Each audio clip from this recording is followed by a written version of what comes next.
Hello traders, you are welcome back to the Forex Geek channel. In this video, I'm going to be showing you how to use the Fibo Bands Indicator for MT4 and MT5. Okay, though we're going to be focusing on the MT4 platform in this video. All right, so for the Fibo Bands Indicator, you can just download it from the link in the description.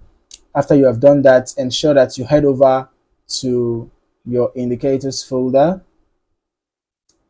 All right, head over to the indicators folder, MQL for indicators, and then paste the indicator file here. All right, after doing that, you head back to your navigator and just refresh.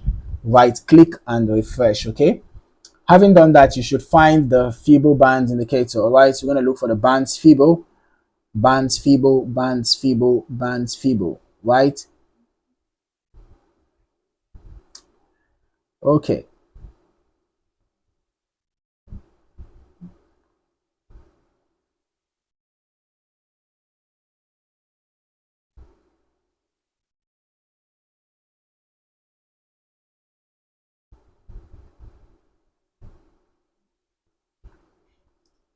Ensure that your allow DLL imports box is checked, and then as for your input, you can see the bands period set at 20, band shift 0, bands and periods ATR set at default 20, but you can modify according to your taste. Okay, so now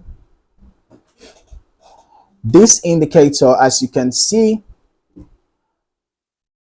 helps you plot dynamic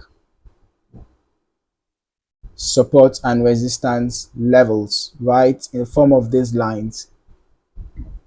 Okay, so it blends Fibonacci levels with volatility-based bands to highlight key price zones. So you can see all these volatility-based bands. You know, with these you can be able to identify, you know, the possible reversal points during a trend.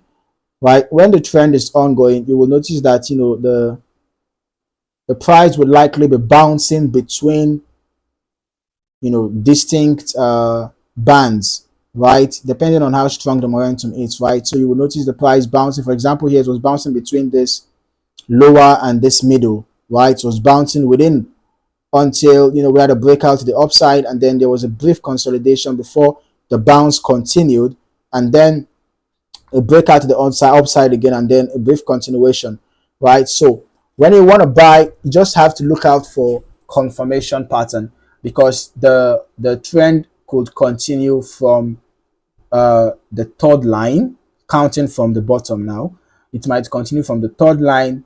You know, in some cases you can see here it even continued from the fourth line. That's the middle, literally the middle line. So you know, just make sure you get your confirmation before executing your trade, and I will recommend you always trade in the direction of the trend. Okay, if you're not yet subscribed to this channel, maybe this is a good time to do that, and don't forget to turn on your notifications so that you do not miss out on more valuable trading content. In the meantime, thank you for watching. I look forward to seeing you in the next video. Happy trading.